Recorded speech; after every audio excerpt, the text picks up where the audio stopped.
y ya para que después les suba yo a YouTube y puedas compartir el link con quien quiera escuchar la plática en otro momento, ¿no? ¿Ok? Gracias. Muy Sí, bien. gracias. Entonces, les comparto pantalla de una presentación con la que me voy a ir guiando en mi reflexión. Tienen ustedes ya a la vista la presentación, ¿verdad? Uh-huh. Muy bien, sí. Perfecto. Esperamos nada más que se ponga en modo de presentación.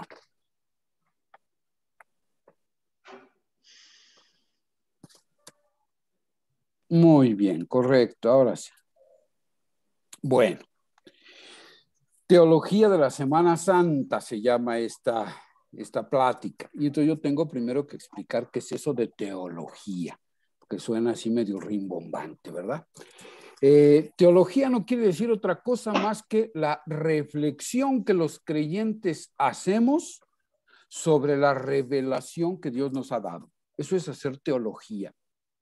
Entonces, todo aquel que reflexiona, por ejemplo, sobre la palabra de Dios o sobre algún aspecto de la doctrina de la iglesia, no importa si estudió o no estudió teología como materia en un seminario o en una universidad, no importa. Si yo reflexiono sobre la palabra de Dios, sobre lo que el Señor me está tratando de dar a comunicar con su palabra, yo estoy haciendo teología.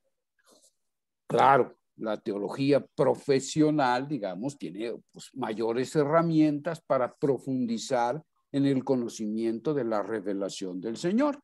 Pero cualquiera que reflexiona sobre su fe, a partir de lo que el Señor revela, está haciendo teología. Así es que todos somos teólogos porque todos hemos hecho en algún momento reflexión a partir de la palabra, cuando oramos con la lección divina o cuando tomamos un texto y lo leemos en casa y lo reflexionamos juntos en los diferentes tiempos litúrgicos, en fin, estamos haciendo teología. Entonces, en esta plática, ¿qué es lo que vamos a tratar de hacer? Descubrir precisamente a través de algunos textos y algunos aspectos de la liturgia o las liturgias de la Semana Santa, descubrir el mensaje que Dios tiene para nosotros. Por eso vamos a hacer teología de la Semana Santa. Muy bien. Entonces, lo primero, ¿qué es la Semana Santa? Y yo estoy haciendo, a lo mejor aquí estoy partiendo, ¿verdad?, de un presupuesto un poco atrevido, pensando que todavía la Semana Santa, a pesar de que la hemos vivido tantos años, hemos escuchado los mismos textos, hemos participado y observado los mismos ritos cada año, yo parto del presupuesto de que siendo palabra de Dios y siendo liturgia de la iglesia, el misterio o el mensaje que tiene para comunicarnos sigue siendo un misterio, sigue teniendo repercusiones que en otros momentos no hemos descubierto, mensajes que el Señor nos quiere dar hoy, en el aquí y el ahora, independientemente de la experiencia que hayamos tenido con la vivencia de la Semana Santa en el pasado. Esa es una característica muy importante de la palabra de Dios y de la liturgia de la iglesia, que es siempre nueva. A pesar de que la vivamos, a pesar de que sean los mismos textos y vivamos los mismos ritos, si nuestro corazón está dispuesto para descubrir la novedad de Dios, el Señor nos revelará cosas maravillosas en esta Semana Santa, independientemente de lo que hayamos vivido en el pasado. Entonces es conveniente preguntarnos qué es entonces la Semana Santa. Lo primero que tenemos que decir es que no son vacaciones, ¿verdad? Porque bueno, pues nosotros escuchamos Semana Santa y pensamos inmediatamente en palmeras, playa, sol, pelotas, ¿verdad? Y unas vacaciones deliciosas. Ok, eso desde luego no tiene absolutamente nada de malo, está muy bueno, pues cuando se puede, ¿verdad? Ahora estamos medio restringidos en ese asunto, pero normalmente la Semana Santa se piensa como una semana de vacaciones. Y eso no es, para el católico, eso no es la Semana Santa. La Semana Santa es un tiempo fuerte, muy fuerte, para acompañar al Señor en su pasión, en su muerte y en su resurrección. Y no solo es acompañar simbólicamente. Fíjense ustedes la frase que yo pongo ahí, o el párrafo que pongo ahí, porque tiene elementos muy, muy importantes. Lo leo tal cual. La Semana Santa es la celebración anual de la pasión, muerte y resurrección del Señor. Su estructura busca introducir al pueblo cristiano a través de las celebraciones litúrgicas en el recuerdo de la pasión de Cristo desde su entrada mesiánica en Jerusalén, el misterio inefable de su muerte redentora hasta su gloriosa resurrección. He puesto en diferentes colores pasión, muerte, resurrección y recuerdo. Pero ahora quiero hablar de lo que significa el recuerdo o el recordar litúrgicamente hablando.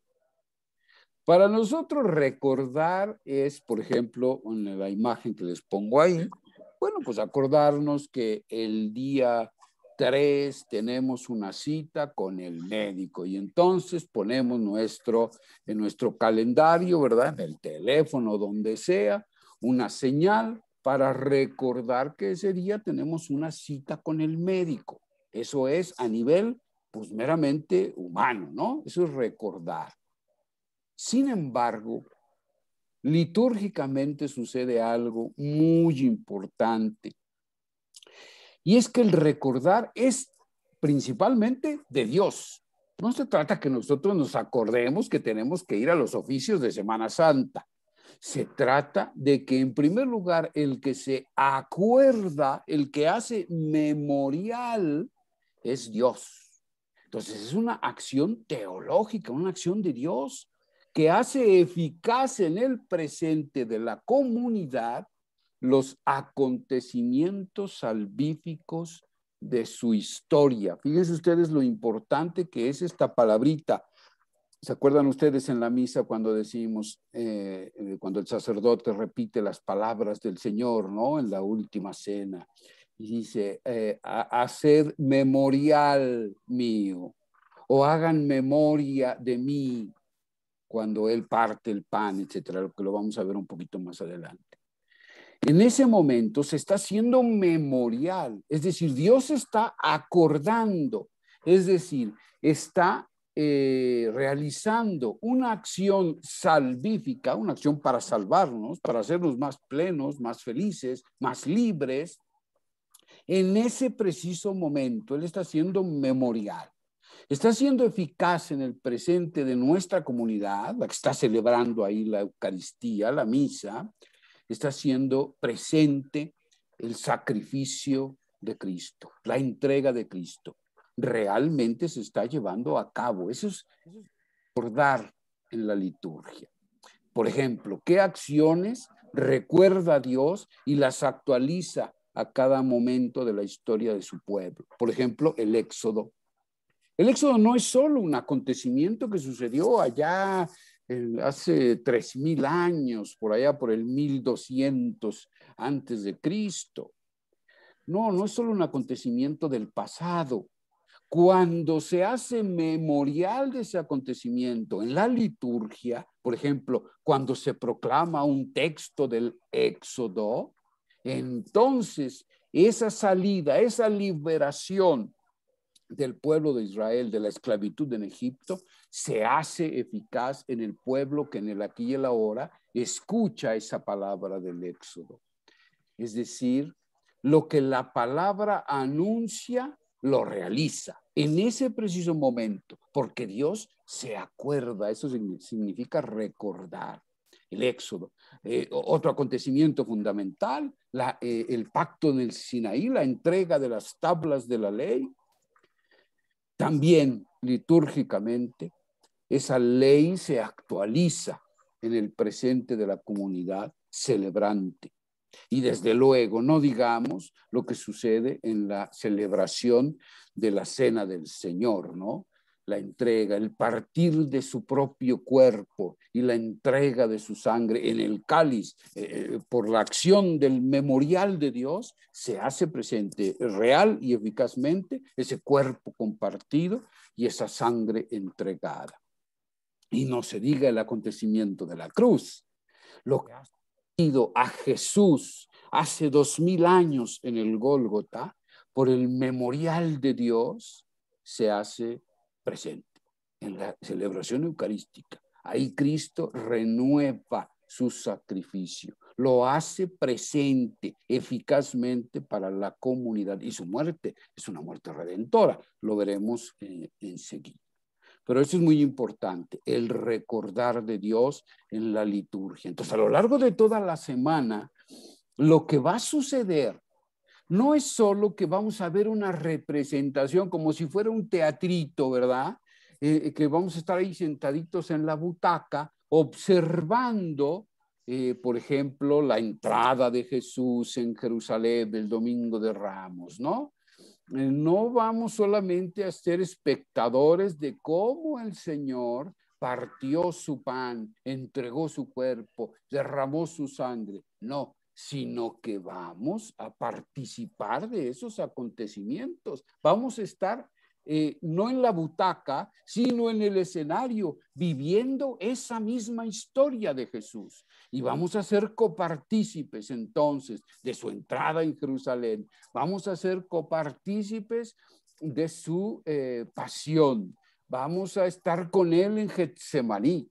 Vamos a estar con él en la cruz. Y vamos a estar con él en su resurrección. Vamos a resucitar con él. Efectivamente, o sea, no son cuentos chinos, no es una historia bonita que tenemos que aprendernos de memoria y estar ahí como espectadores. No, la liturgia es extraordinaria porque nos sumerge en esa misma historia. Estamos participando de ella y por eso estamos siendo salvados. Yo no sé, ustedes, algunos tal vez sí, conocieron un programa, ya viejito de los años 60, pero con eso de que luego se ponen otra vez de moda, no sé si ustedes conocieron o conocen un programa, una serie de televisión que se llamaba El Túnel del Tiempo. Bueno, si no la conocen, más o menos les emplanteo de qué se trataba. Era un grupo de científicos que decidieron inventar un túnel, le llamaron así el túnel del tiempo, porque comunicaba el presente de esos científicos con diversas etapas de la historia. Nada más que le sale mal el asunto porque se descompone, algo pasa ahí cuando echan a andar el túnel y ya están científicos que son los que van a viajar en el tiempo. Y entonces se descompone este aparatejo y los lleva aleatoriamente, así como de Tim Marín de Doping Way, a ver a dónde te toca, a diferentes bando ahí al Señor crucificado, ¿no? Imaginen ustedes que esa escena es de hace 2000 años, cuando sucedió este acontecimiento. Y abajo, pues estamos ustedes y un servidor. Ahí estamos nosotros. Y entonces... Don Jorge, sí, se atoró y nos perdimos. ¿Podría regresarse un poquito? Del túnel del tiempo para acá. Del túnel del tiempo. Lo que dije del túnel del tiempo sí se quedó, lo expliqué bien, ¿lo entendieron? ¿Entendieron la analogía que hice? Es que se paró el túnel del tiempo y usted se perdió y ya no supimos más. No alcanzamos a escuchar todo. A ver, entonces, estaba yo diciendo que el Espíritu Santo es como el túnel del tiempo. ¿Por qué? Porque el Espíritu Santo nos conecta con el acontecimiento del pasado. Decía yo que en la imagen que están ustedes viendo ahí arriba, a su mano derecha, arriba, donde están el Señor Jesús con los dos bandidos crucificados y una multitud observando la escena.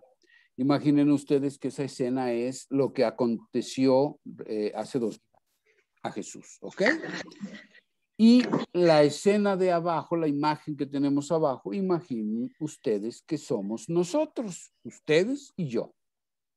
Cuando nosotros entramos a la liturgia, a la celebración eucarística, ¿qué es lo que sucede? Lo que sucede es algo impresionante, maravilloso. El Espíritu Santo es como un túnel que une ese acontecimiento, esa escena, la une con el aquí y el ahora de la comunidad que está celebrando. Es como si nosotros estuviéramos allí participando de esa escena, de ese acontecimiento.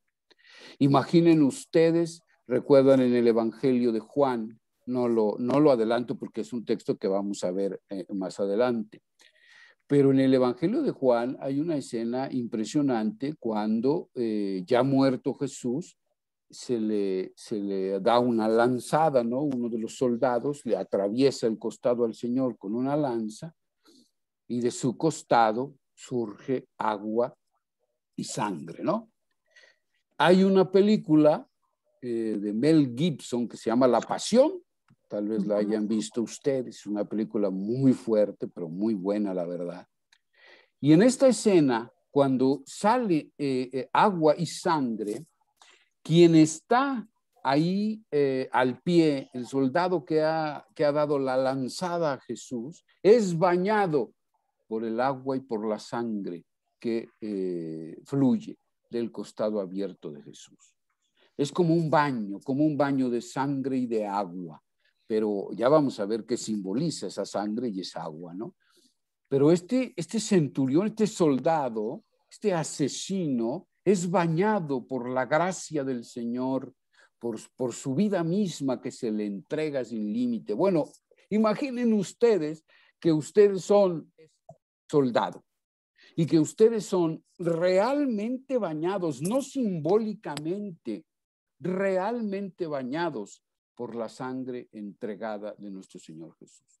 Eso lo provoca, eso lo produce, eso lo confecciona el Espíritu Santo, que es como este túnel del tiempo, que derriba todas las barreras, rompe todas las barreras del tiempo y entonces nos lleva al acontecimiento mismo, nos sumerge en el acontecimiento salvífico mismo. Es impresionante lo que hace el Espíritu Santo en la liturgia, en la celebración eucarística específicamente, ¿no?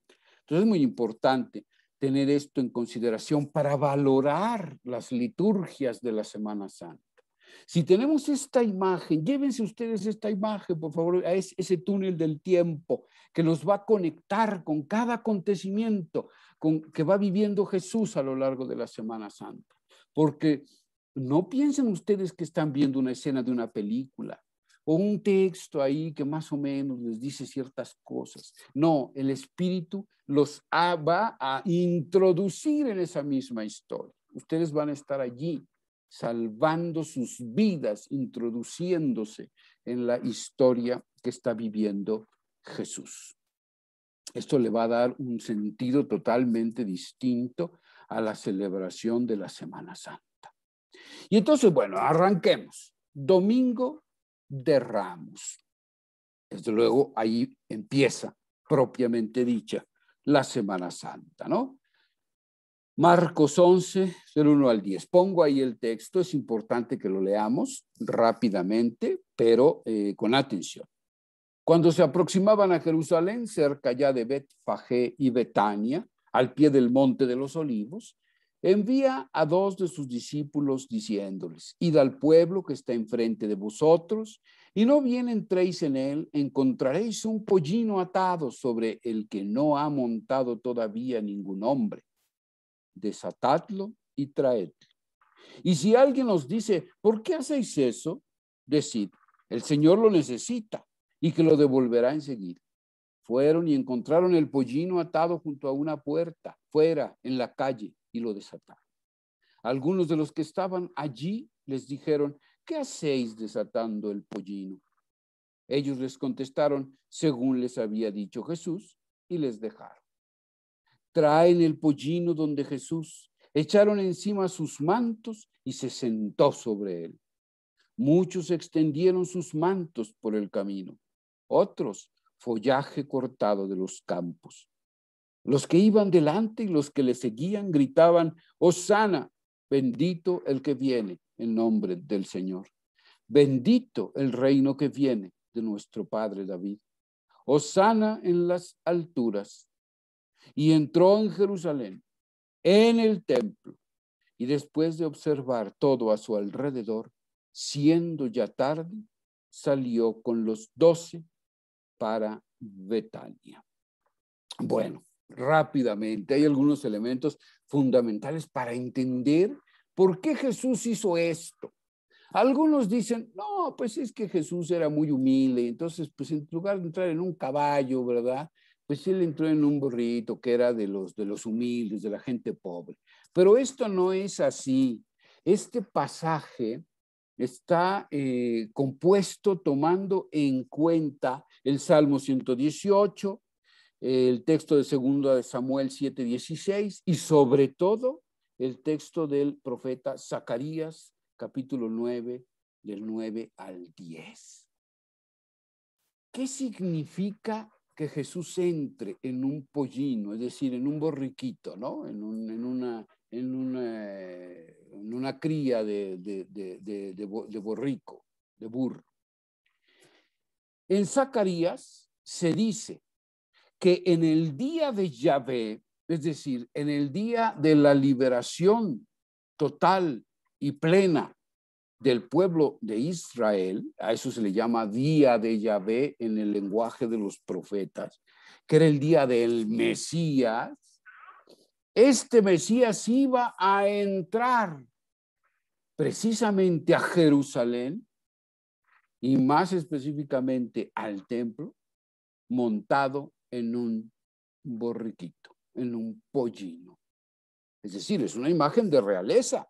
No tiene nada que ver con la humildad. Jesús se está presentando como rey.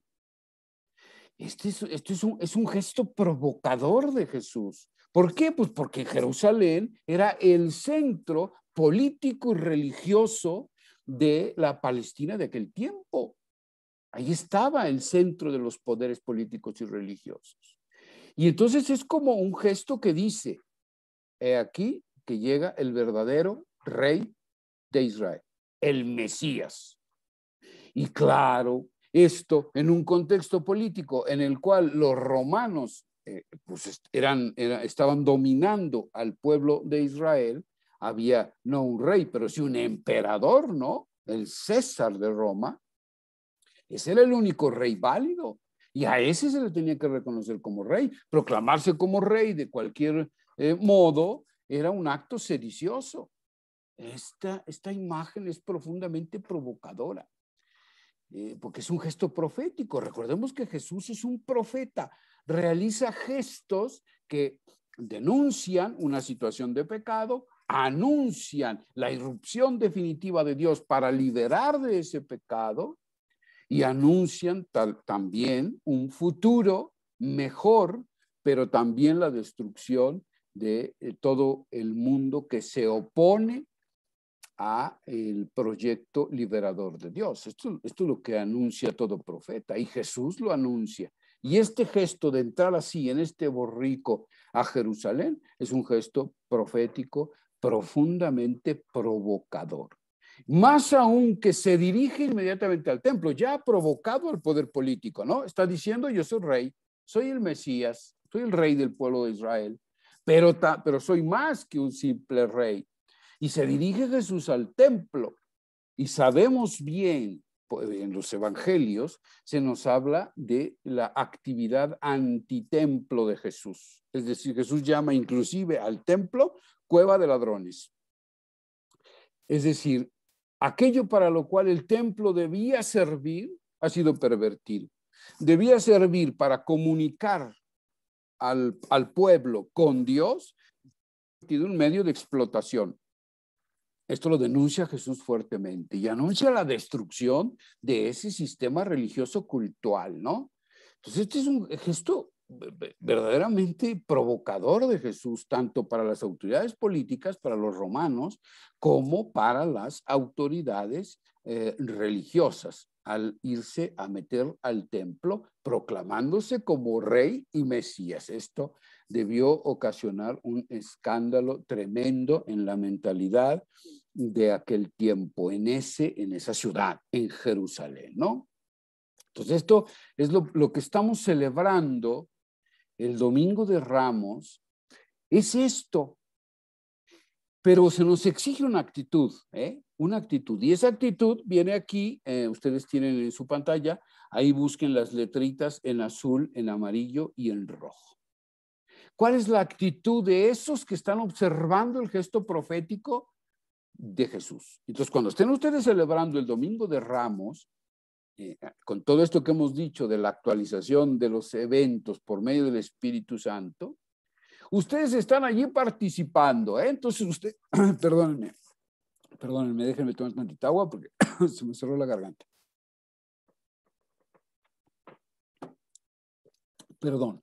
Ustedes están participando de esa escena, Y entonces son invitados a hacer el mismo gesto que están haciendo estos que observan a Jesús.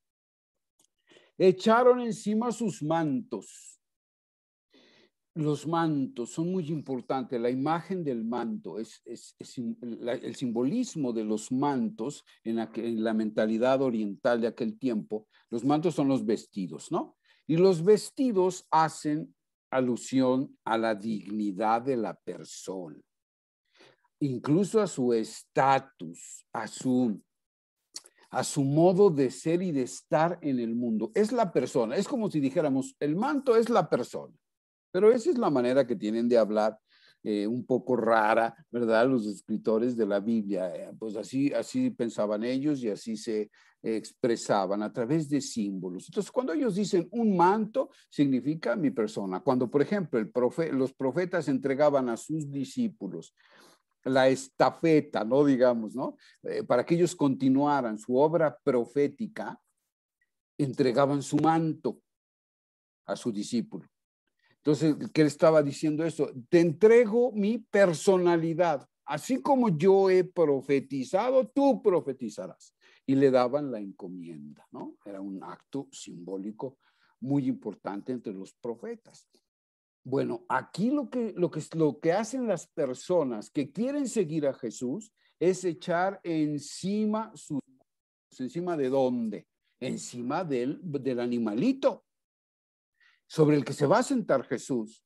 Es decir, el discípulo es invitado a participar, fíjense ustedes lo importante que es esto, a participar, a entregar su vida a Jesús como Rey, Mesías e incluso nuevo sacerdote, porque así se manifiesta en el templo, ¿no? Él es el único mediador entre Dios y los hombres, es el nuevo y sumo sacerdote. Así nos lo presentará la carta a los hebreos, en su extraordinaria teología, ¿no? Entonces nos invita a eso, a asumir el mesianismo, la realeza y el sacerdocio de Jesús. Eso significa echar encima sus mantos de este profeta provocativo que se va a enfrentar con los poderes que están en Jerusalén para liberar al pueblo, ¿no? Entonces somos invitados a esto. Sobre nosotros se sienta Jesús. El que se sienta sobre algo es su dueño. Es decir, también se nos invita a aceptar que Jesús es nuestro Señor, nuestro Kyrios, nuestro único dueño, el que va a regir nuestra vida, nuestra conducta, nuestra mentalidad. Y dice allí, muchos extendieron sus mantos por el camino. El camino es el discipulado. El camino es el discipulado. Entonces también somos invitados a caminar con Jesús, a caminar.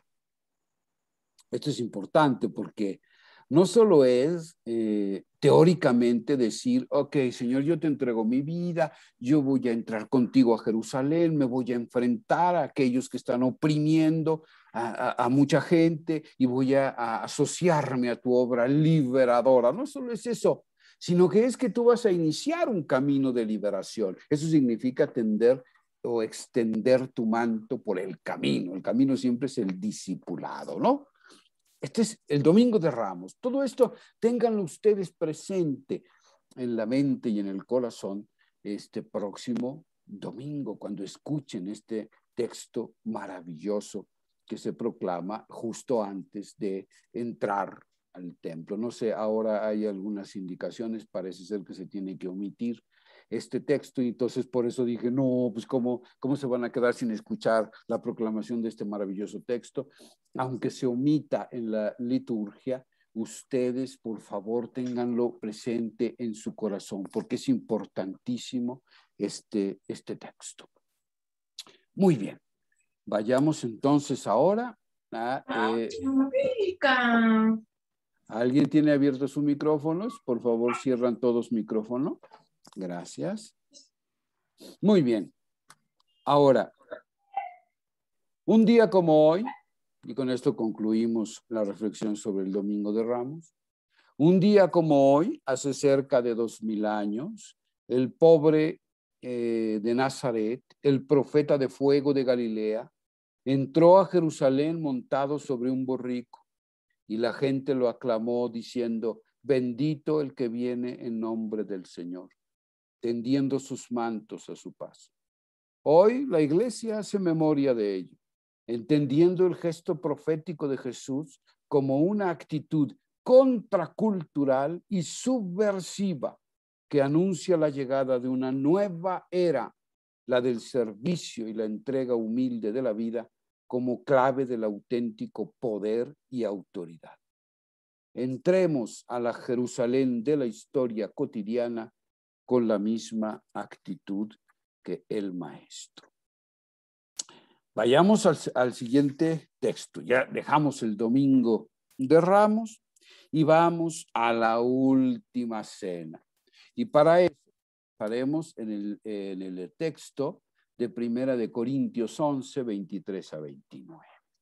¿Qué dice así? Porque yo recibí del Señor lo que os he transmitido, que el Señor Jesús, la noche en que fue entregado, tomó pan y después de dar gracias lo partió y dijo, este es mi cuerpo que se da por vosotros. Haced esto en recuerdo mío. Asimismo también la copa después de cenar, diciendo, esta copa es la nueva alianza en mi sangre. Cuantas veces la bebiereis, hacedlo en recuerdo mío.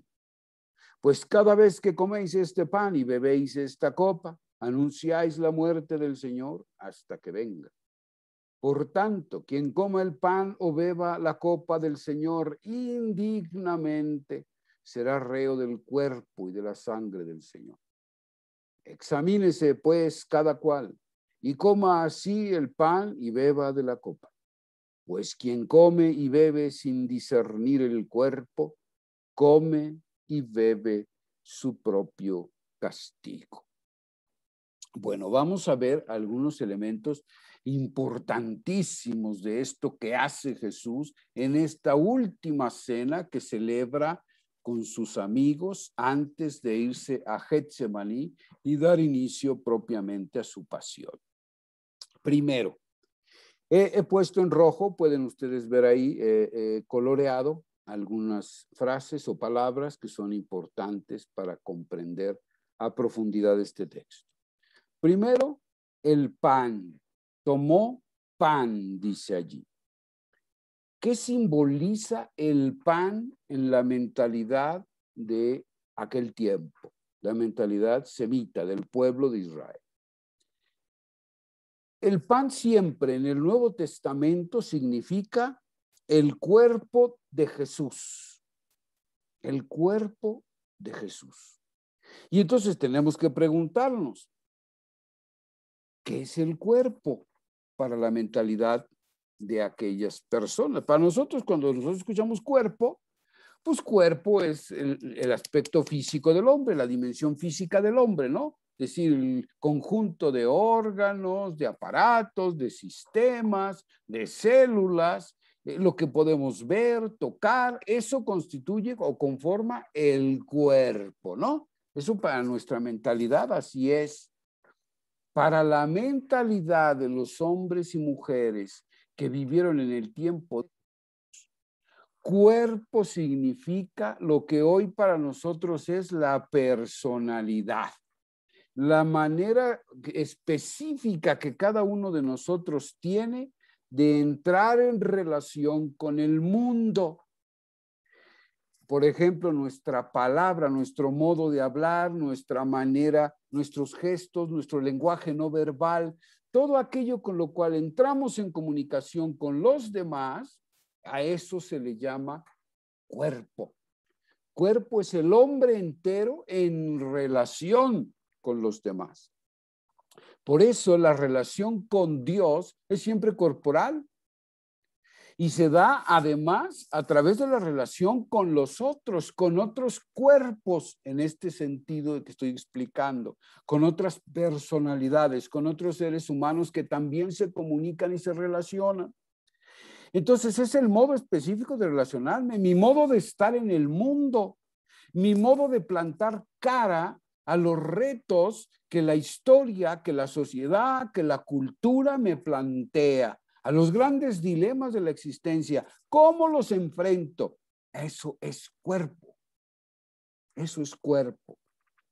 Entonces, cuando Jesús dice que tomó pan y después dice, este es mi cuerpo, el pan simboliza el cuerpo de Cristo. Entonces, en la celebración eucarística, no solo comemos mágicamente un trozo de pan que se ha convertido por acción del Espíritu en la epíclesis, en el cuerpo de Cristo, en la dimensión física de Jesús. Lo que estamos comiendo es su forma de ser, es su personalidad, son sus principios, sus valores, sus opciones, su modo de vivir. Y cuando estamos comiendo ese cuerpo, ese trozo de pan que es su cuerpo, lo que estamos haciendo es proclamar ante el mundo, primero que nada ante la iglesia, pero también ante el mundo, por la iglesia es sacramento de Dios en el mundo, ¿no? Entonces estamos proclamando ante el mundo, en el mundo, que nosotros estamos asimilando, asumiendo el modo de ser, el modo de vivir, el modo de pensar, el modo de sentir de Jesús de Nazaret. Eso es lo que estamos diciendo. Por eso, hacia el final del texto, los previene Pablo a su comunidad de los Corintios.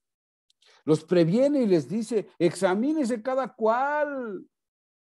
¿Cómo se está comportando antes de comer el cuerpo y beber la sangre?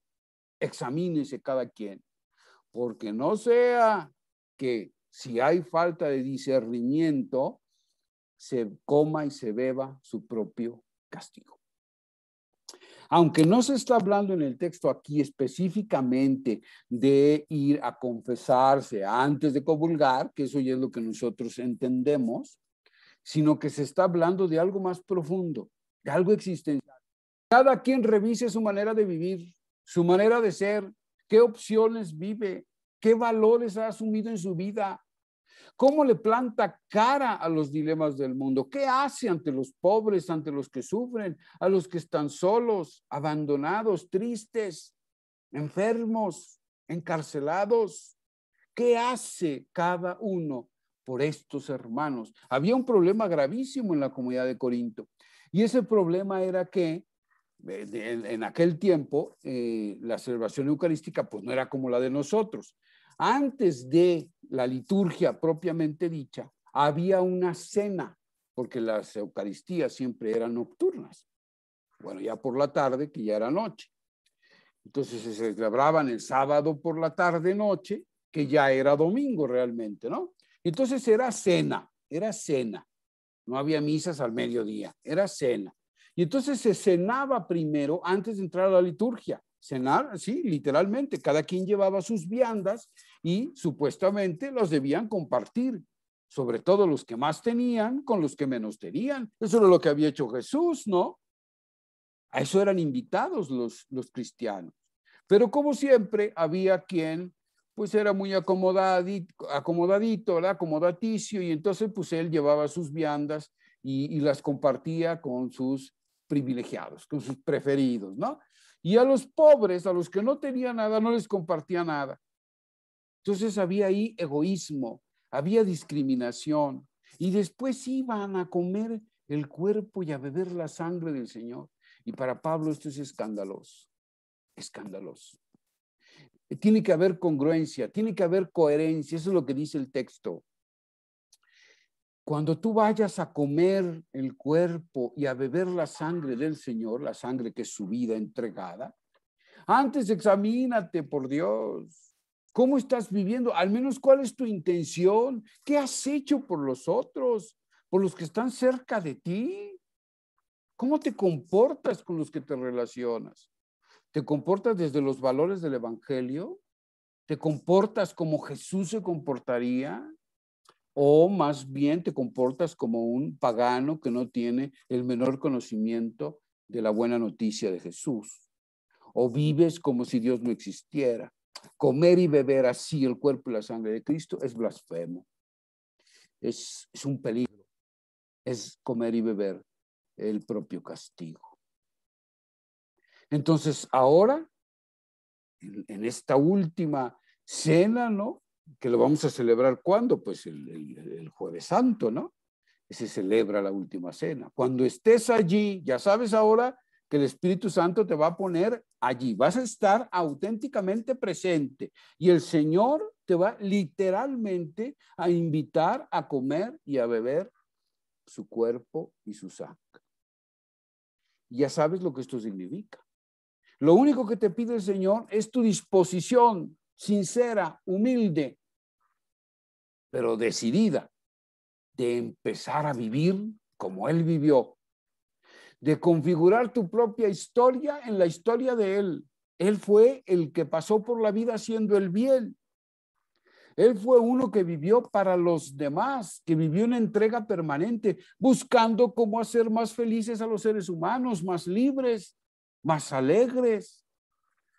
Él no podía pasar junto a uno que estaba sufriendo por cualquier motivo y pasar de largo como si no existiera. No sabía hacer eso Jesús.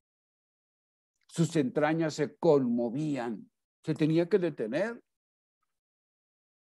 A eso estamos llamados, a detenernos, a bajar de nuestra montura y a atender al que está sufriendo a la vera del camino. Al menos como intención, pidamos al Espíritu que nos ayude a que esa intención se traduzca en actos concretos, a que nos dé un corazón valiente, a que nos dé un corazón grande para amar como Jesús. Muy bien, vayamos a la muerte del Señor.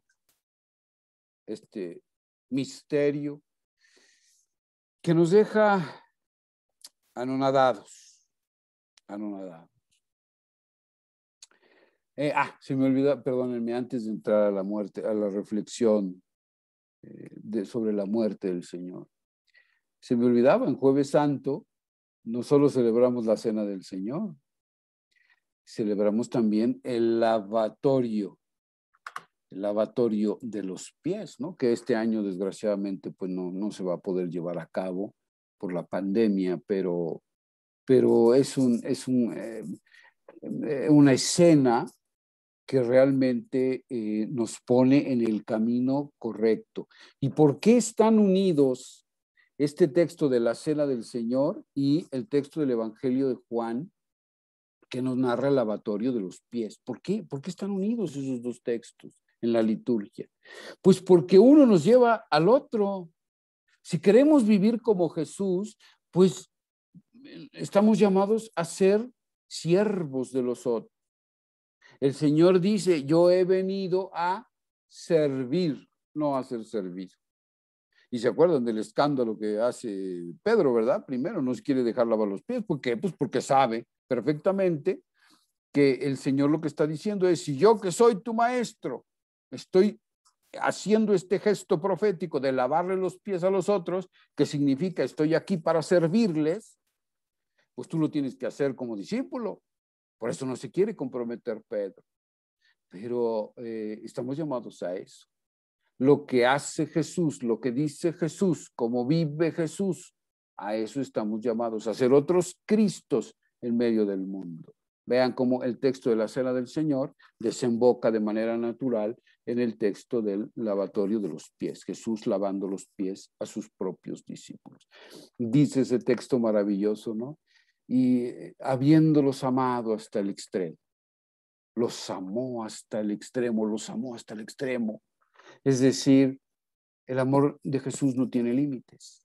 Nuestro amor por los que sufren no debe tener límites. Ese es el único modo de vivir como Jesús. Lo demás, pues lo demás son chorradas, lo demás son, pues bromas de mal gusto. O sea, decir que es uno discípulo de Jesús y vivir como vive cualquier pagano que no cree en Dios, pues eso no tiene sentido. Seamos congruentes.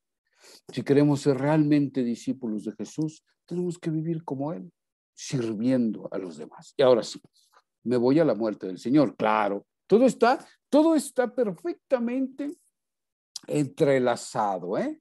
O sea, este modo de vivir de Jesús, entregado en servicio por los hombres, entregando la vida por los hombres, le lleva al conflicto. ¿Qué esperaba Jesús que iba a suceder cuando entró el Domingo de Ramos a Jerusalén de la manera en la que lo hizo? ¿Qué esperaba? Sin duda, él sabía las consecuencias que se iban a desatar. Sabía a quién estaba provocando y sabía el peligro que corría. También somos llamados a eso, a ser valientes. La vida evangélica siempre nos meterá en conflicto. Jesús fue siempre un hombre en conflicto. ¿Por qué? ¿Porque le gustara el conflicto? Pues no que no, él era amante de la paz, pero había gente sufriendo y había que a los que oprimían a esos y les causaban ese sufrimiento. Y eso trae consecuencias. Y la consecuencia de la vida que vivió Jesús, del modo de vivir de Jesús, fue su muerte. Por favor, bueno, voy a hacer una reflexión más adelante que me gustaría que quedara como muy clara acerca del significado de esto, de la muerte del Señor. Les pongo ahí un texto que es el Evangelio de Juan 19, 23 a 34. Es un texto maravilloso, desde mi punto de vista, es el texto sobre la crucifixión más estrujante y extraordinario de los evangelios. Lo leo, por favor, para todos ustedes. Los soldados, después que crucificaron a Jesús, tomaron sus vestidos, con los que hicieron 4 lotes, un lote para cada soldado y la túnica. La túnica era sin costura, tejida de una pieza de arriba abajo. Por eso se dijeron, no la rompamos, sino echemos a suertes a ver quién le toca, para que se cumpliera la escritura. Se han repartido mis vestidos, han echado a suertes mi túnica. Y esto es lo que hicieron los soldados. Junto a la cruz de Jesús estaban su madre y la hermana de su madre, María, mujer de Cleofás, y María Magdalena. Jesús, viendo a su madre y junto a ella al discípulo a quien amaba, dice a su madre, mujer, ahí tienes a tu hijo. Luego dice al discípulo, ahí tienes a tu madre. Y desde aquella hora el discípulo la acogió en su casa. Después de esto, sabiendo Jesús que ya todo estaba cumplido, para que se cumpliera la escritura, dice, tengo sed. Había allí una vasija llena de vinagre. Sujetaron a una rama de hisopo una esponja empapada en vinagre y se la acercaron a la boca. Cuando tomó Jesús el vinagre, todo está cumplido. E inclinando la cabeza entregó el espíritu. Los judíos, como era el día de la preparación, para que no quedasen los cuerpos en la cruz el sábado, porque aquel sábado era muy solemne, rogaron a Pilato que les quebraran las piernas y los retiraran. Fueron pues los soldados y quebraron las piernas del primero y del otro crucificado con él.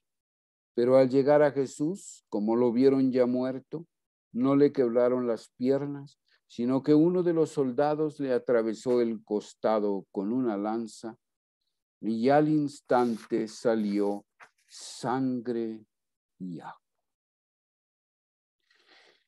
¿Qué significa la expresión Jesús murió por nuestros pecados?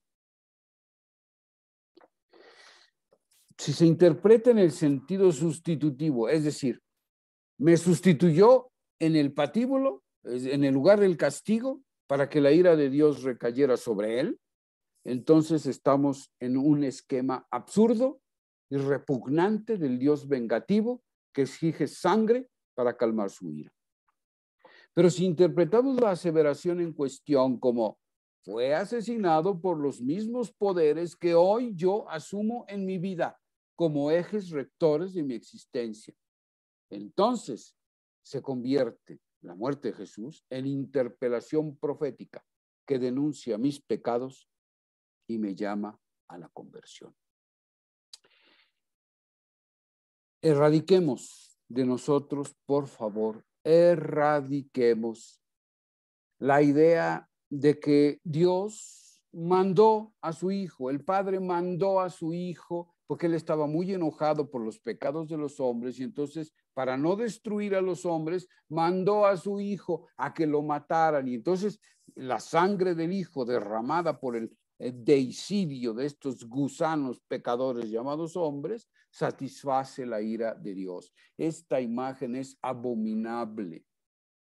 Hay que erradicarla por completo de nuestra mente y de nuestro corazón. Nuestro Dios es ese. El Dios y Padre de nuestro Señor Jesucristo es un Dios de amor, un Dios de infinita misericordia, que nos ofrece un perdón sin límites. Quédense ustedes con la imagen del Padre misericordioso en el Evangelio de Lucas. Es la imagen más fidedigna que tenemos del Padre de nuestro Señor Jesucristo, es decir, de nuestro Dios. Porque nosotros no podemos saber nada de Dios si no es a través de Jesús. La imagen que Jesús nos comunica, nos muestra a través de su propia vida y de su enseñanza. Es la única imagen válida de Dios, la única. Cualquier otra cosa que le digan a usted acerca de Dios, no la crea. Siempre tenga la imagen de Jesús, del Padre de Jesús, la que nos revela Jesús, téngala a la mano, siempre, siempre. Y contraste todo lo que le digan de Dios con esa imagen. Nuestro Señor es un Dios de misericordia, de perdón, de compasión, de ternura. Nada más lean ustedes esa parábola, léanla con atención, léanla cada noche, de verdad, hasta que se la graben en el corazón y en la mente. Ese es nuestro Padre. Y entonces, pues, ¿qué significa este texto o qué nos quiere comunicar este texto que nos tan crudamente la muerte de nuestro Señor? Primero, analicemos algunos elementos de este texto. Los soldados, primero, aparecen ahí los soldados. Me voy a regresar un poquito para que veamos el texto. Los soldados, tienen ustedes ahí en rojo. Los soldados son representantes de los paganos, ¿eh? Es decir, representan a todos aquellos que no tienen ni la más peregrina idea de quién es Dios. Y estos son los que están allí crucificando a Jesús. Toman sus vestidos, ellos son los que toman sus vestidos. ¿Y se acuerdan lo que dijimos de los vestidos que representaban a la persona, a la identidad de la persona? Pues es una manera de decir que tomaron la personalidad de Jesús. Y esta personalidad de Jesús, esta persona de Jesús, dice aquí hicieron 4 lotes. El número 4 es el número de la universalidad, los 4 puntos cardinales. Es decir, la persona de Jesús es universal, es para el mundo entero. Son los soldados, los paganos, los que se reparten los vestidos de Jesús en 4 lotes. Ya basta de considerarnos la única iglesia poseedora de Jesús. Jesús no es posesión de nadie.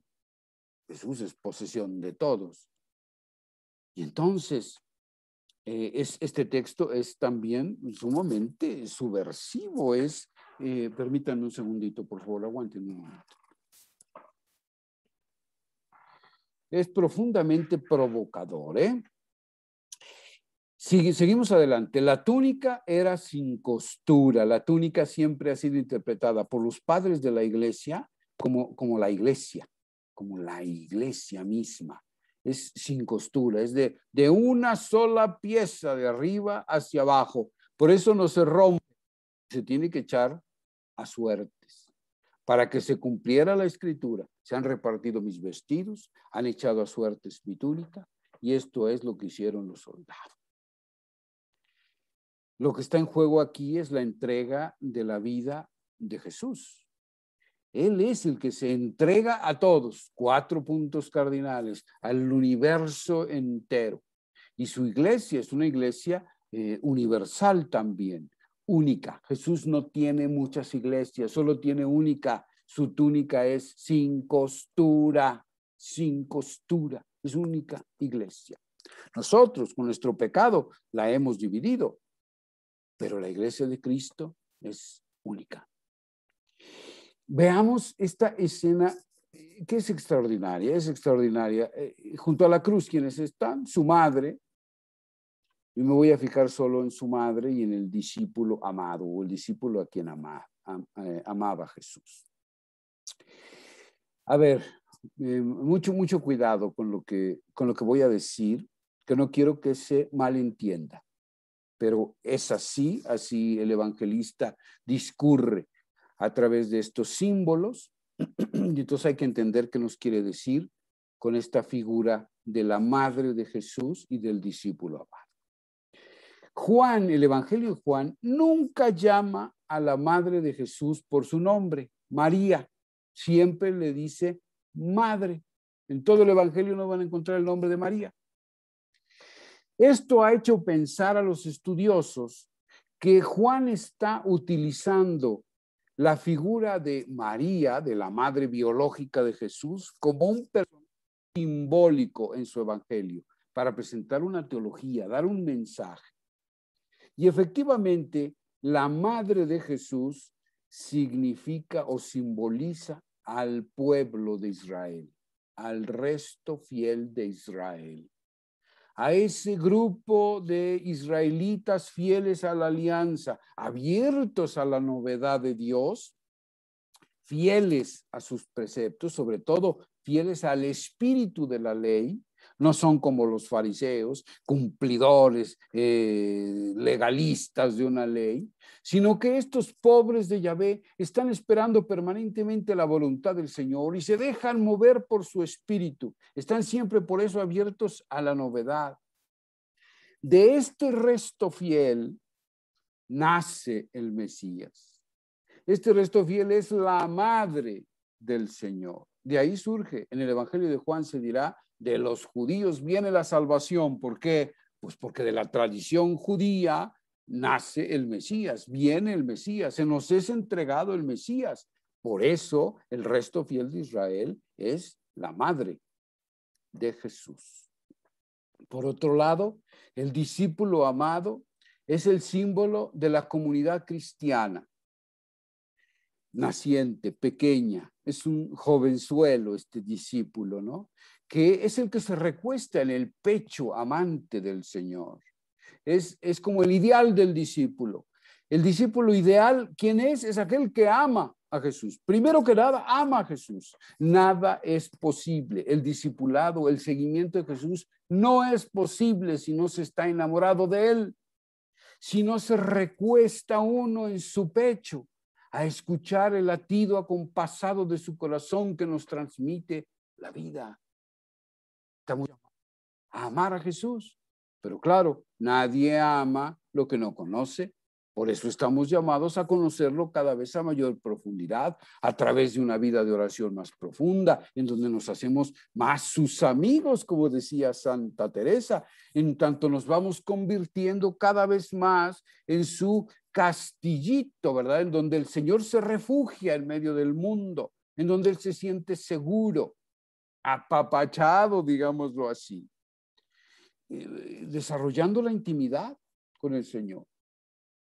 La amistad cada vez más profunda con Él. Pero también, claro, se le conoce en la medida en que se vive cada vez a mayor profundidad su palabra.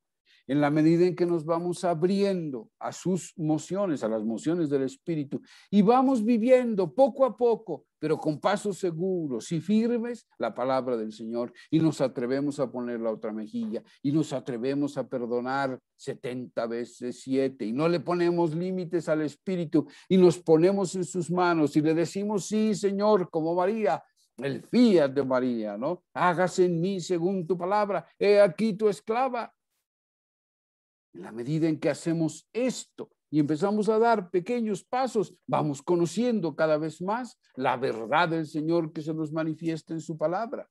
Entonces, oración, praxis de la palabra, es decir, poner en práctica la palabra, la enseñanza del Señor, la vida sacramental en la que nos comunica Él su propia vida a través de los sacramentos, ¿no?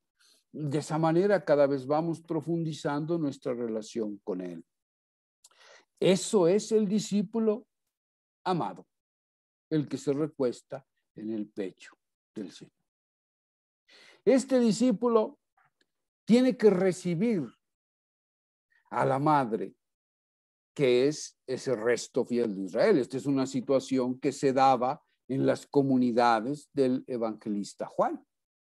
Había una gran reticencia, digamos, o renuencia a unir estas dos comunidades, el resto fiel de Israel y la comunidad cristiana naciente. Hubo digamos, una gran dificultad para lograr conciliar a estas dos comunidades. Finalmente, es la representación del Antiguo Testamento y del Nuevo Testamento. En la iglesia muchas veces hubo problemas muy fuertes para tratar de conciliar al Antiguo Testamento con el Nuevo. Incluso hubo quien decía, vaya, eliminemos al Antiguo, ¿para qué queremos el Antiguo si ya tenemos el Nuevo? En donde está Jesús, que es la revelación definitiva del Padre. No, la iglesia siempre consideró esto como una herejía. No, el Antiguo Testamento prepara, anuncia la llegada del Mesías. Del Antiguo Testamento, de sus profecías, de sus promesas, nace el Mesías que se manifiesta plenamente en el Nuevo Testamento, ¿no? ¿Qué sucede en la cruz? Algo impresionante.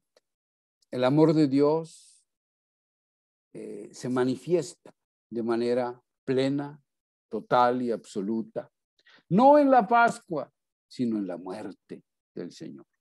La cruz debe ser considerada como un signo de vida, de entrega, de amor, de perdón.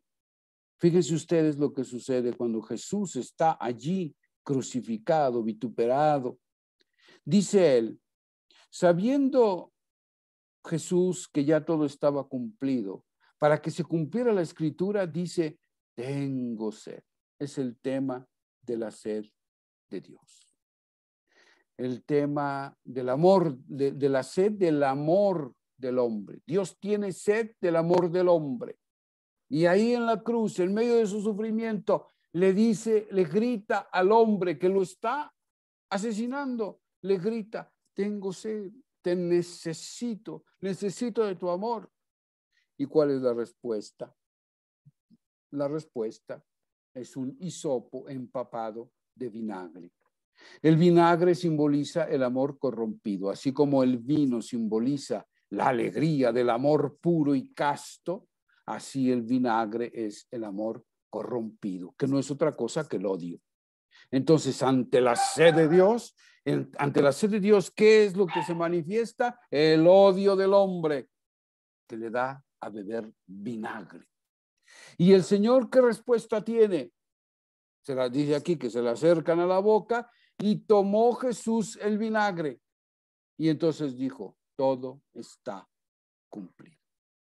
Es decir, Dios se bebe el odio del hombre. Esa es la respuesta. Se lo bebe. Lo único que tienes para darme es odio. El odio tuyo me lo tomo. Es el amor que engulle el odio. El amor que incuba el odio para generar amor, para generar perdón, para generar posibilidad de conversión y de vida plena. Todo está cumplido, dice entonces. Es decir, la obra de la salvación está cumplida.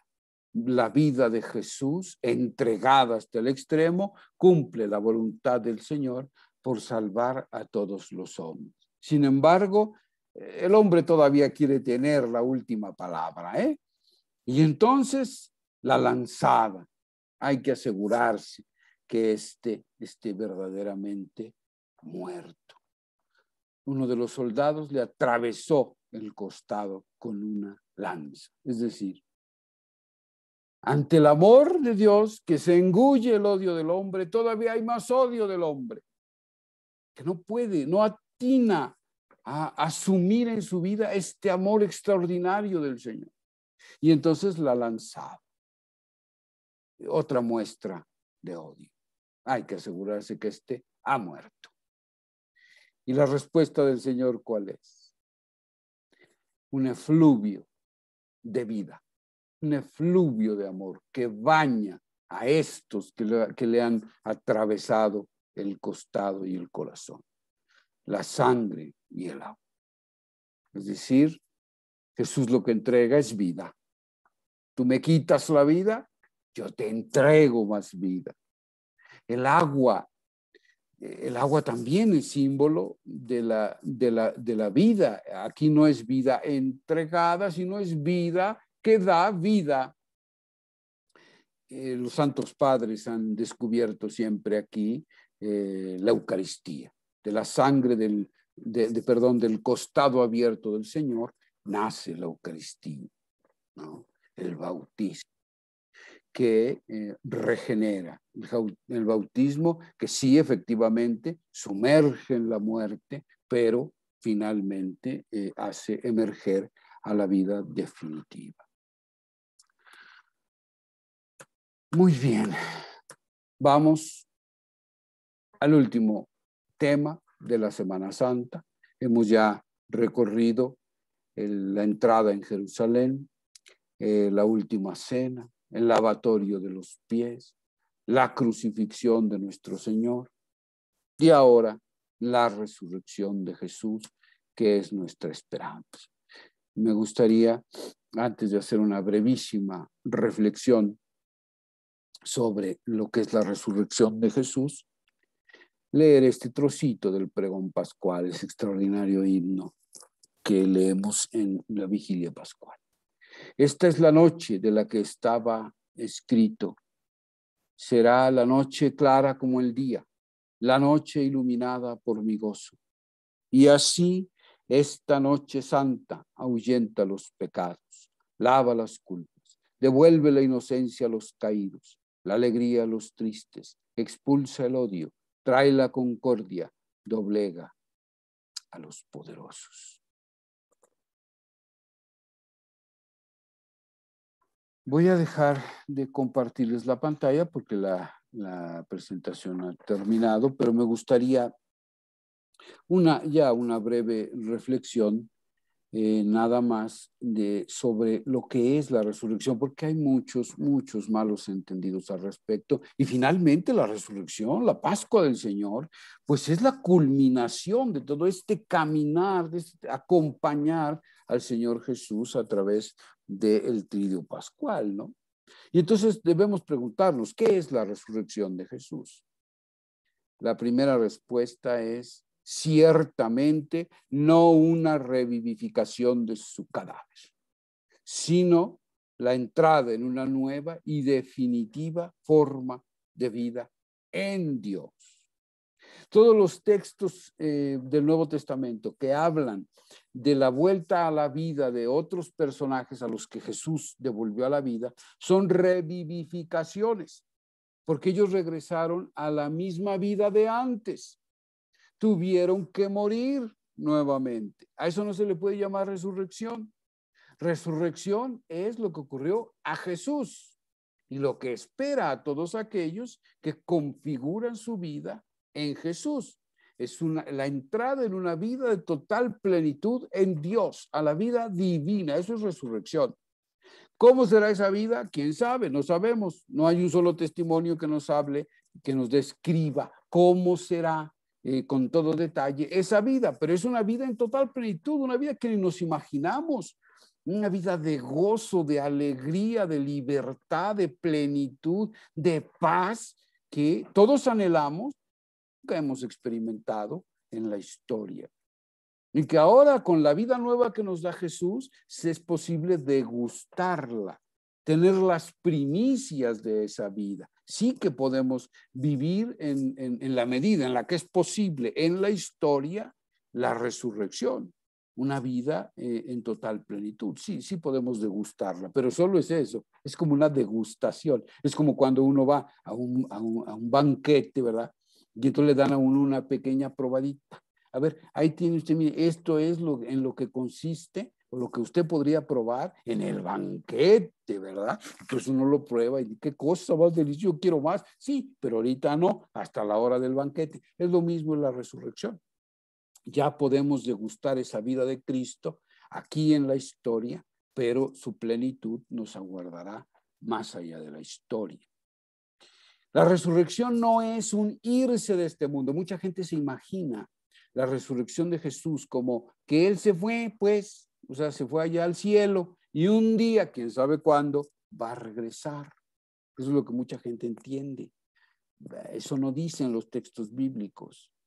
Los textos del Nuevo Testamento lo que afirman es que la resurrección de Jesús significa un modo de estar en el mundo, un modo nuevo, un modo definitivo, un modo sin ningún tipo de cortapisas, sin limitaciones. Ya Jesús no tiene las limitaciones de la dimensión física, ya no lo tiene. Él ya es cuerpo espiritual resucitado. Él ha penetrado la historia, ha penetrado la materia. Hay una expresión maravillosa de Hans Urs von Balthasar, un libro de hecho que se llama El corazón del mundo.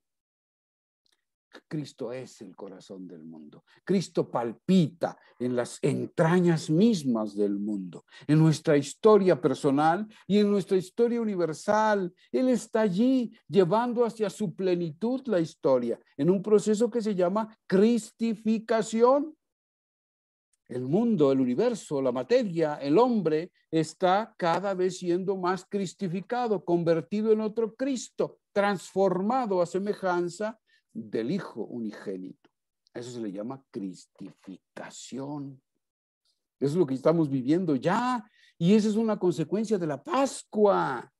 Nosotros no tenemos que estar esperando a ver cuándo viene Jesús, una segunda venida. Jesús ya está viniendo. En el Apocalipsis se le llama el viniente, es decir, el que está viniendo permanentemente. ¿Y de dónde está viniendo? ¿Desde fuera de la historia? No, señores, está viniendo desde dentro de la historia. Es como cuando le decimos al Espíritu Santo, ven, ilumínanos.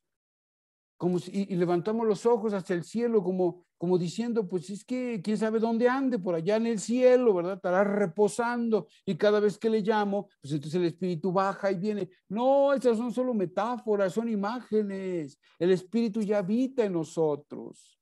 Es lo mismo que pasa con el resucitado. Él ya forma parte de la historia, pero de una manera totalmente nueva, y está ya transformando el mundo. Lo está resucitando permanentemente, lo está recreando. Eso es lo que significa la resurrección de Jesús. Es un quedarse definitivamente en el mundo, sin barreras, sin límites. Jesús está en la urdimbre de nuestra historia universal y particular. He aquí que estoy con vosotros todos los días hasta la consumación del mundo. Eso es lo que dice Jesús. No hemos entendido esas palabras. Cuando le decimos a Jesús, Señor, por favor, ya ven, ¿cuándo vendrás para que ya se acabe todo el sufrimiento en el mundo? Pues es que no hemos entendido nada.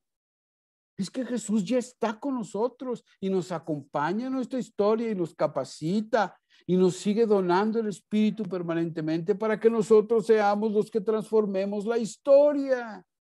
Es como cuando vamos a bendecir la mesa, ¿verdad? Bueno, la comida, ¿verdad? Y entonces por ahí surge el clásico, dice, Señor, por favor, gracias por todos estos alimentos que nos has puesto en la mesa y te pedimos, ¿verdad? Pues que tú le des de comer a los que no tienen que comer.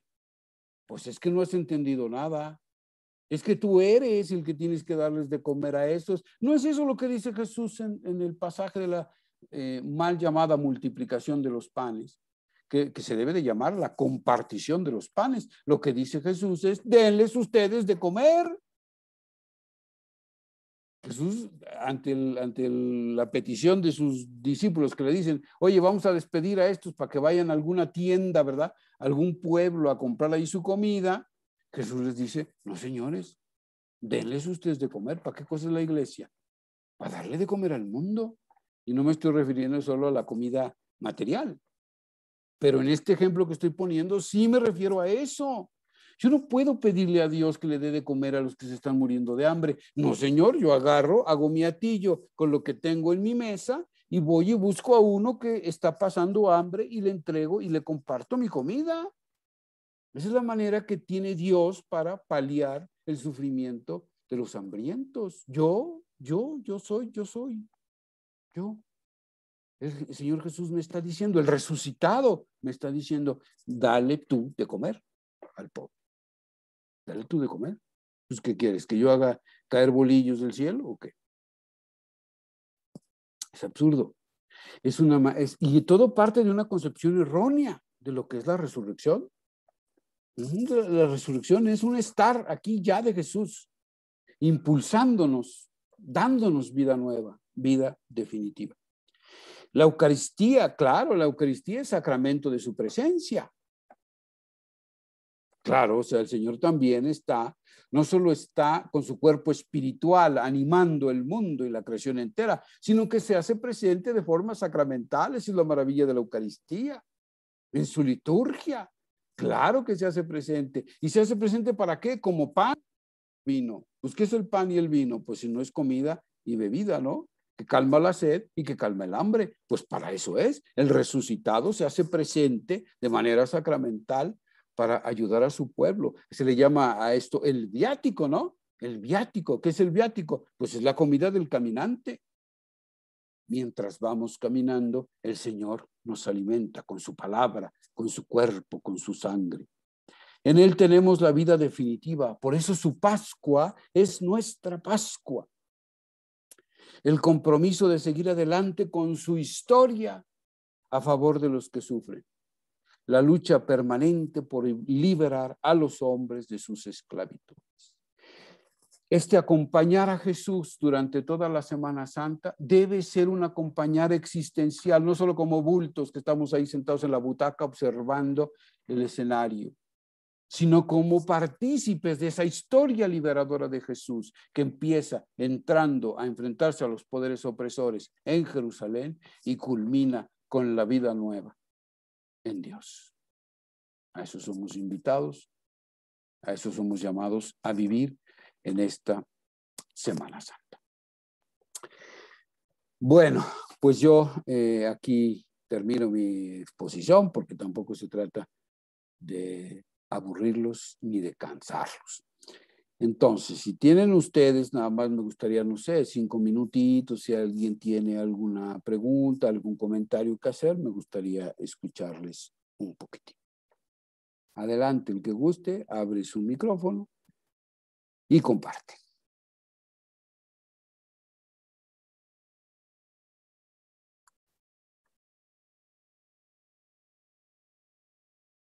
Ah, pues sí es lo que me preguntaban, ¿verdad, Jorge? ¿Va a haber sesión de preguntas? Pues ya está. Ya está abierta la sesión de preguntas.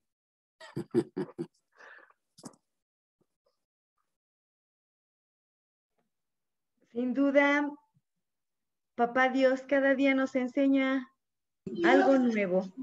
Uno en catequesis va aprendiendo ciertas historias de él que no son explicadas de acuerdo pues a los tiempos, ¿verdad?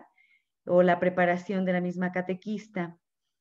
Pero definitivamente nunca acabamos de aprender con él, porque me llamó la atención la parte de la resurrección o la que va junto con el credo, donde profesamos nuestra fe. Y de nuevo vendrá con gloria para juzgar a vivos y muertos, su reino no tendrá fin.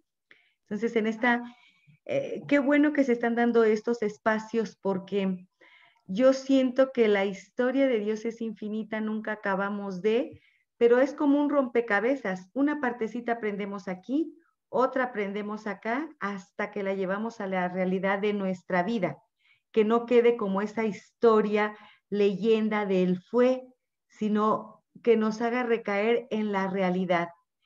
Y la realidad de Dios, bueno, pues siempre es amor, ¿no? Es un manjar, para mí es un manjar exquisito, todo lo nuevo que llega de Él. Hay cosas que no me quedan muy claras todavía, ¿verdad? Pero yo sé que en algún momento, por medio de otra enseñanza, es como la vamos a aterrizar. Ese es mi comentario y me da muchísimo gusto ver a los papás perseverantes en la formación y su interés y sobre todo que seguramente, bueno, a lo mejor ahorita les quedaron algunas cosas confusas, pero no se preocupen, lo digo porque doy catequesis a los papás que están aquí. Entonces, hay algunos conceptos que yo he dado, no tan claramente como lo han dado ahora, pero si llegan a tener alguna duda, con todo gusto lo vamos revisando y si ahorita las tienen, pues qué mejor que tenemos al señor Arévalo, que nos puede ayudar para ir complementando esta, pues, sabiduría de Papá Dios, ¿no? Que es siempre salvación, que es amor y sin duda abundante bendición. Gracias. Gracias, muchas gracias. Hablen ahora o callen paz siempre, ¿eh?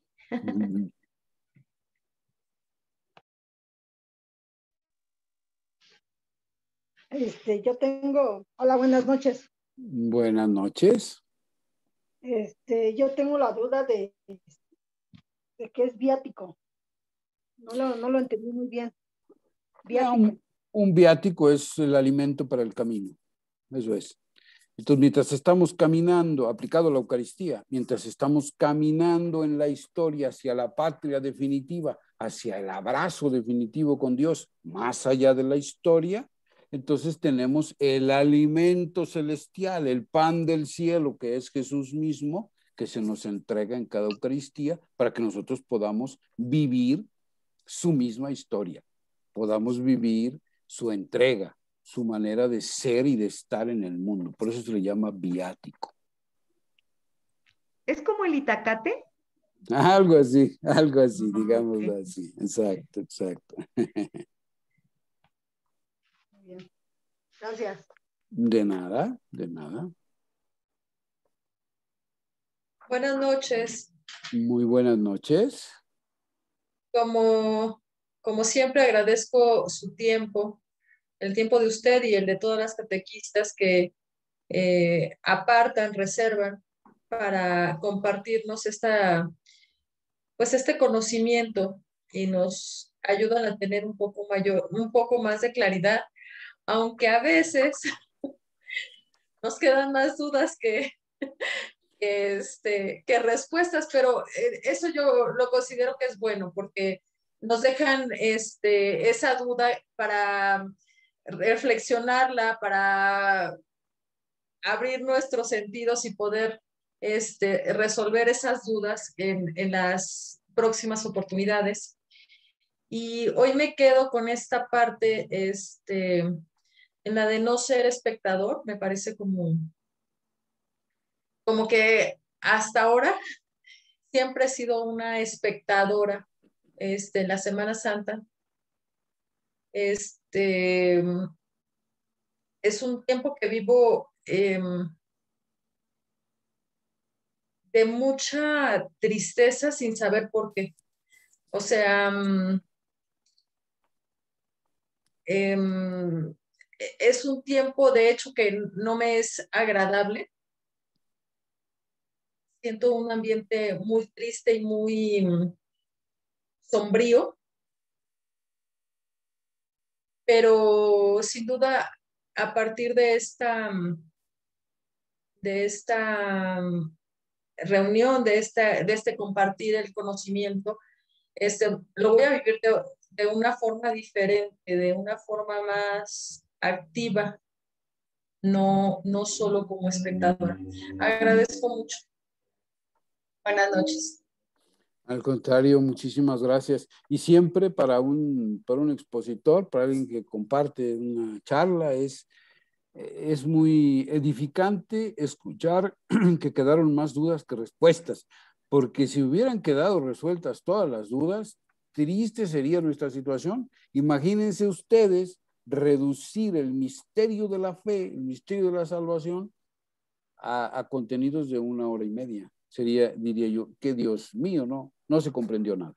En cambio, el quedar abiertos al misterio, pues es lo mejor que le puede pasar a un expositor. Muchas gracias. Muchas gracias. Gracias. ¿Alguien más? Hola, buenas noches a todos. Yo le agradezco su tiempo y pues hablarnos sobre lo que vamos a vivir la próxima semana. Y como dijo mi compañera Luisa, cada día que conectamos con ustedes, aprendemos nuevas cosas y pues agradecer su espacio y su tiempo. Muchísimas gracias. Que pasen buena noche. Igualmente, cuídense muchísimo. Pues, yo de cualquier manera quedo a sus órdenes. Yo sé que en ocasiones también impone un poquito esto de hablar a la cámara esta, ¿no? Y no está uno muy acostumbrado a ello. Si surgen algunas dudas o comentarios que quieran o que yo pueda ayudarles a resolver o aclarar un poco más, pues a través de María del Carmen, con mucho gusto yo puedo responder a sus inquietudes. Ustedes le mandan a ella sus dudas y yo se las respondo con mucho gusto. Pues fue un gusto verles, un gusto conocerlos y pues hasta luego y que tengan una muy fructífera Semana Santa. Cuídense. Muchas gracias. Gracias también para Dios usted. les guarde. Bye, bye, bye. Pues muchas gracias. Yo no quería prender mi micrófono porque tengo un poquito de ruidos aquí en casa, pero bueno, muchas gracias, Jorge, por todo esto que nos has compartido, tu conocimiento, pero sobre todo tu vivencia de nuestro Señor. Y para mí es así como una chispa, así como esa lucecita de bengala que se enciende una y otra para nuestra vida, pero para nuestra vida caminando con Jesús. Y es pues el compartir con los papás que están aquí, las catequistas, y ya te comentaba alguno que otro niño que nos están escuchando, que es apasionante el camino de nuestro Señor. A veces pensamos que no es fácil, que nos va a cambiar, pero sí nos cambia, pero para muchas cosas, para bien, bendiciones tras bendición, aunque a veces es difícil y que el sufrimiento nos cuesta trabajo, como es la cruz de nuestro Señor y nosotros, la cruz que llevamos, pero es un caminar. Como nos decías al principio, muchas gracias, agradezco tu tiempo, tus conocimientos, la disposición y también felicito a todos los que estamos aquí por este espacio que se dieron para reunirnos en el nombre de nuestro Señor. Muchas gracias a todos y a ti principalmente. Bueno, a todos. Con mucho gusto. Bendiciones, cuídense muchísimo. Nos vemos pronto. Bye, bye. Gracias. Bye.